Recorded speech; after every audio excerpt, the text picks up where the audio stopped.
Joan Mazat from Ball Seed, the Ball Seed product manager for cut flowers. And joining me today is Dave Dowling. Dave Dowling is all things cut flowers. Currently, right now, he supports us heavily with all things cuts. And we just wanted to invite Dave to have a nice chat about some of his history and a big focus on the ASCFG and particularly the really cool scholarship that is offered in Dave's name. So thank you so much, Dave, for joining me today for this chat. Hi, John. It's always fun to do a podcast. Oh, yeah, I know. And you know, when you can provide great information, I think it's always helpful to everyone. So before we jump in, I want to really learn more about you. I mean, I know you, and everybody knows you, but you know what? It's just really great to just have all those things reinforced. So can you remind us, how did you get started in cut flowers, Dave? Yeah, I kind of fell into it by accident. I always had a flower garden at home, grew some veggies and stuff. But I would say in like 1994, maybe 93, I went on a bike ride and went to a farmer's market and I saw somebody selling cut flowers. And I thought, they have cut flowers and they'll pay for those. And they were selling big bunches of cosmos. And I had a huge bed of cosmos at the end of my driveway that reseeded every year and bloomed like crazy. And I thought, you can make money selling those things. So didn't think much about it at the time. I was working at the time at a garden center, originally in their production greenhouse, and then was the retail greenhouse manager. And then a year later, a friend of mine invited me to go on a bike ride, a different friend, and went to see one of her students. She was actually an aerobics teacher. I didn't take aerobics. I just knew her from volleyball, but she taught aerobics. And one of her students in her aerobics class grew cut flowers as a business. So it turns out they only lived about 5 miles from me. So we rode bikes over to their house. It's Leon and Carol Carrier with Plant Masters in Laytonsville, Maryland. Went and saw their place where they basically live in a neighborhood of 2-acre lots, and their backyard and front yard and part of the neighbors' yards were all filled with cut flowers. Everything from sunflowers and snapdragons and lisianthus, and like one neighbor's yard was all full of hydrangeas. They just had stuff planted everywhere, and they grew cut flowers, and that was what they did for a business. So that kind of put a little spark in my head saying, hey, you can do that. If these two people can do it as a business, maybe you can. So while I was working at the garden center, I signed up for a weekday farmers market in Rockville, Maryland, and started growing cut flowers. Didn't really know what I was doing as far as growing cut flowers. I knew gardening, but not the cut flower business. So I joined that farmers market on a Wednesday, made sure I was off work from my garden center on Wednesdays. Went pretty good the first year, and then I wanted to do a Saturday market, so I scheduled myself to not work a Saturday morning at a garden center, which is unheard of. Usually if you work at a garden center, you have to work Saturday morning. That's the busiest day of the week. I know that very well. Yeah, but I was able to schedule myself off on Saturday morning, had to be in there at 2 for the rest of the day to restock for Sunday. But I did a Saturday market, which was amazing. At the time, I was thrilled to make $200 in a 4-hour market. Good grief. This was like 1995 or 96. So after a couple of years, I wanted to quit the garden center and work full-time growing cut flowers, and they talked me into staying part-time for a couple more years. So I worked part-time, but always scheduled my work hours around the farmers markets and when I needed to be planting stuff and working the cut flower farm.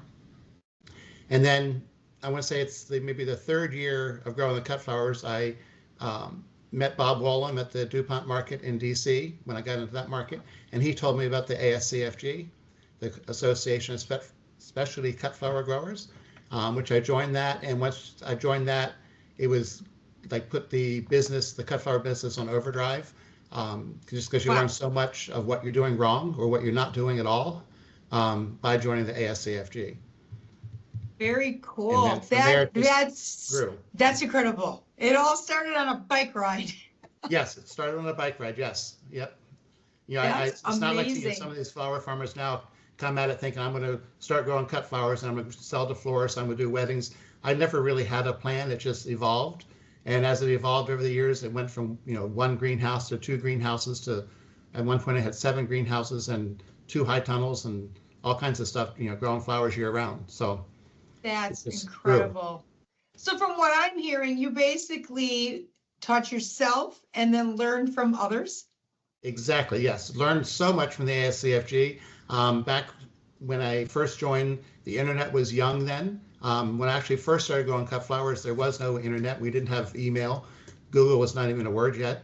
But the ASCFG was one of the first places that had an online bulletin board where you go and ask questions and answer.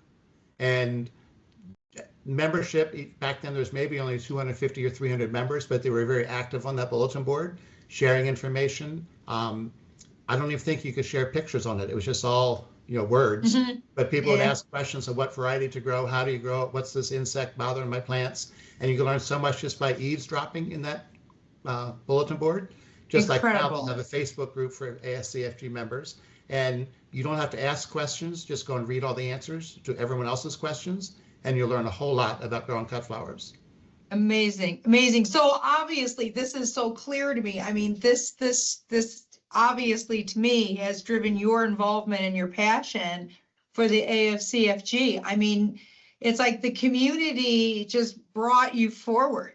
Right. I would not be where I am today working for Ball Seed or when I worked for Edney. None of that would have ever happened if I didn't join the ASCFG. Just the personal connections on that. Plus, I was the president a total of 7 years, so I got to travel around and see different farms and attend all the conferences. And you just learn so much from other growers that way. Amazing, amazing. So it's basically hold your nose, jump right in, sink or swim, good or bad. Yes, and there was always some bad in there, crop failures and things that didn't work. Different ways of selling flowers you thought would be a good idea, but it really wasn't. You might go and have somebody invite you to come to their festival to sell flowers, and you don't sell flowers because people don't go to a picnic to buy flowers. They went there for the food and the music. So you learn different things as you go, what works and what doesn't. I've always said that if 1 year every crop was perfect, you'd make so much money you wouldn't know what to do with it. But there's always crop failures, insect problems that eat into your profit or your sales because, every crop you grow, it doesn't always work. Exactly, exactly. So it's just this sounds just like the association is just amazing. Well, I already know that, but obviously a clear demonstration of the power of the community, being there. And I feel this, I see this, but to hear this story, it just reinforces it all the more as to how the association is there for each other. And it kind of just basically redefines that it takes a village type of mentality. So when you were growing, I mean, like you said, you had your wins, you had your losses. What would you think were some of the finest crops, some of the best crops that you like to grow? I ended up being known as the lily guy or the lily farm. And we were planting 800 lilies a week year round, in heated greenhouse and selling at farmers markets and to florists, where the florist would buy my lilies because they were so much better than what came from the wholesaler. They were never in a box without water and, shipped for a week or sat in a wholesaler's cooler for a week. And at the farmers markets, people would literally line up to buy our lilies, and they'd come and buy them every week year round. So we're known for the lilies. We're known for Lysianthus. When you have great, amazing Lysianthus in July and August that lasts the customer for 2 weeks, they're going to want to come back and buy it again. And we also grew a lot of tulips because we had the heated greenhouse. We would grow them in the wintertime and have tulips from usually early January all the way up until early May and sell them every week all winter. Yeah, and that obviously has given you the strong background and such strong knowledge base on the bulb crops for sure. That's just such an amazing launch pad.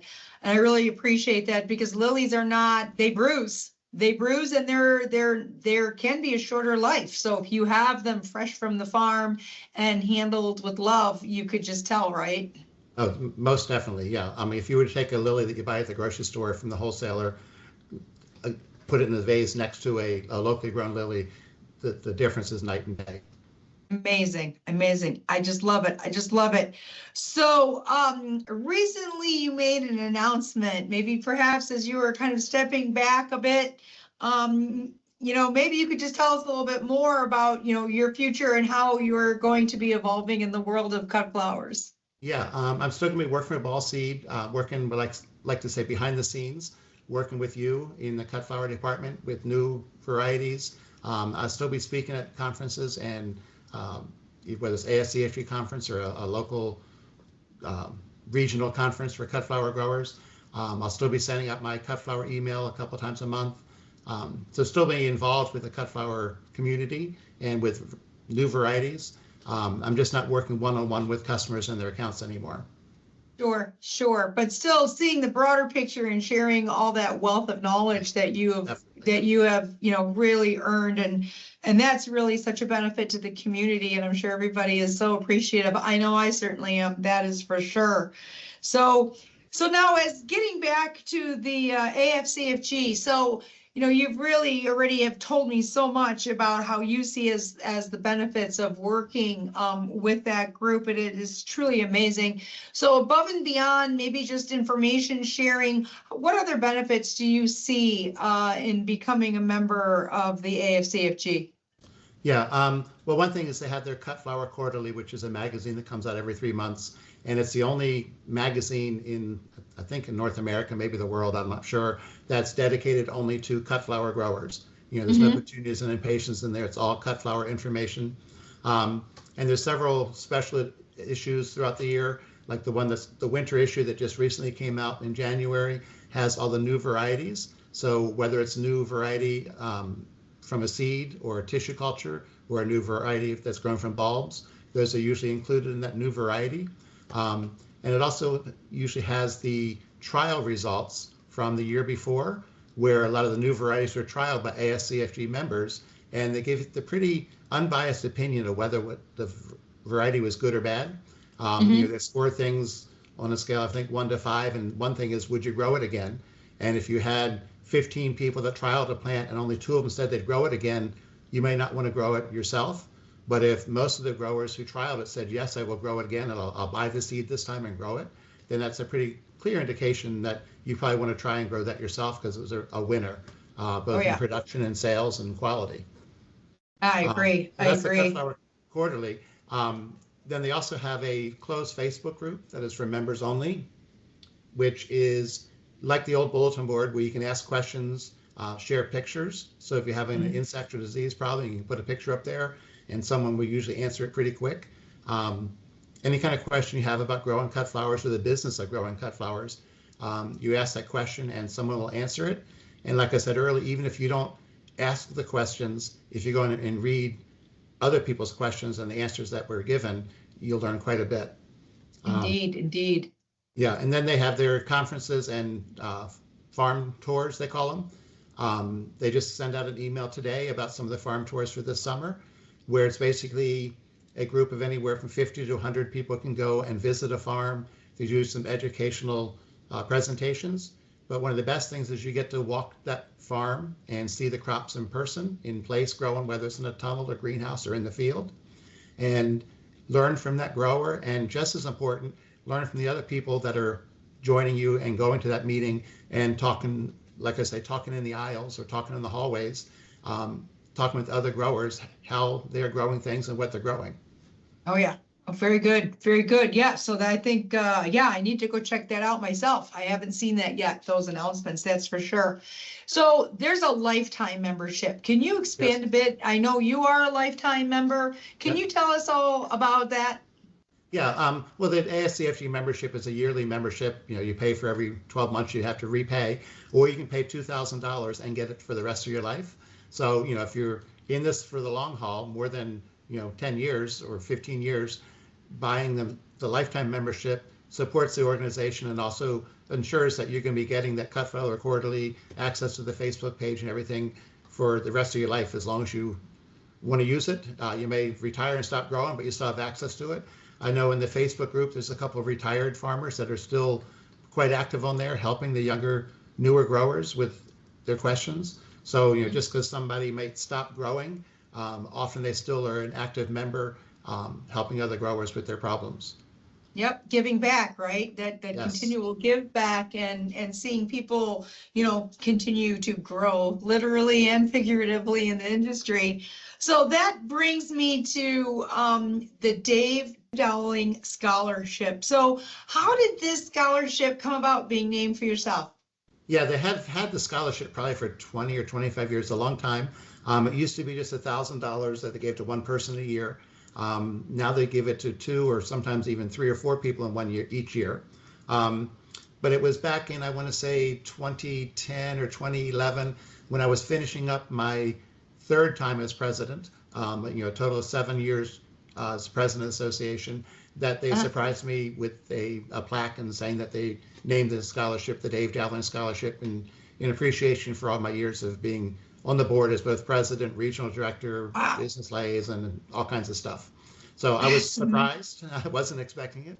It was at the Long Island conference, like I said, I think 2011 or 2012. It's been a few years ago. So since then, they've given the scholarship out to 1 or 2 or 3 people every year. Okay. Like I said, it's a $1,000 scholarship. It goes to any student that is studying horticulture with an emphasis or a desire to work in the cut flower business. Okay. We're not giving a scholarship to someone to be a golf course turf management person. We Okay. want them to be working in the cut flower world in the future in their career. Indeed, indeed. So is that the level, I mean, like how to establish that you're eligible? Is that basically writing an essay or what your intentions may be?